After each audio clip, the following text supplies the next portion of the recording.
I'm probably going to forget half the stuff we learned, so feel free to remind me. Hi, I'm Lydia Etheria. We did an intro to contact wand class tonight. And so the very first thing we started with was learning perches. So many things come from perches. So off string hand, string hand.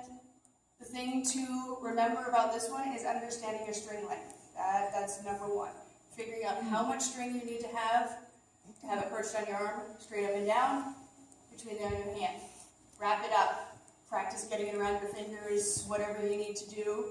The other big thing is making sure the string is actually on your forefinger and not on the outside of your hand. So on the outside of your hand, some of the connection moves later are not going to work very well. From there, we did perches on legs, which turned into tic-tocs. Tic-tocs, you want to have it about 4 inches from your knee, and you're basically giving the string a gentle tug as soon as it gets on the outside of your leg. And tic-tocs can move. You go from leg to leg. And transfer. So the other one we did was wrist wraps, which as you guys can see can transfer from tic-tocs really easily.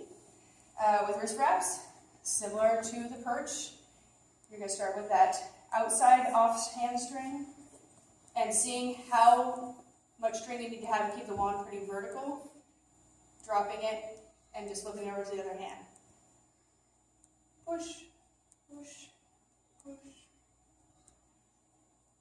Okay. Then we also did Steves. So Steve, feet in here, set on top of your shoulder, pull, comes down your arm. Variation on that. Up, pull, or no variation, because we don't want to do that today. Pull, and you can twist it out. So just another way to get out of it is just adding a twist at the end of it. It kind of crosses over your elbow and does one spin so you can catch it underneath your arm. What else did we do? Halos. Yes, thank you. Halos. So at the end of the Steve, because the string, if you remember, is going to be in a mess, all wrapped up. So we had a couple different options to get out of that. One of those was a halo. You're going to grab down towards the end of the wand, pop up on one shoulder, literally goes behind your head, pops down on the other shoulder. That's the whole movement. So you can literally practice this too and just get used to that. And that's a good way to practice this one. And one way to get out of that was to grab it. We just did a grab at the end of it with the opposite hand. Or out, down, pop, and back up is where you want to get to. That's it around the world. Doing the Steve all the way into that.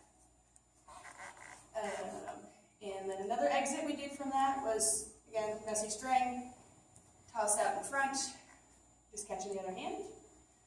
And then we did mine, but I don't have a name for it. Toss out behind the back and catch this way. So you're kind of catching back here, but you can open it out and get fancy. We did tic-tocs underneath. So we did the tosses that were out here, front or side to side. And then that went into tic-tocs underneath your arm. You guys are doing with this real fire, get tight with it. First time I did this with bare arms. Okay. And then we did catches. So this guy, figure out how long your string needs to be to grab the end of it.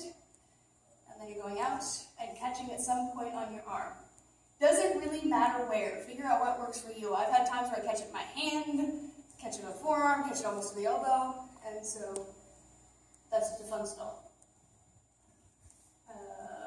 Is that about it? We have another one? Am I missing one? I think that's most of them. Yay! So again, thank you guys so much. Oh, yes, see? I did forget one. Hand catches. Toss up and just catching your offhand or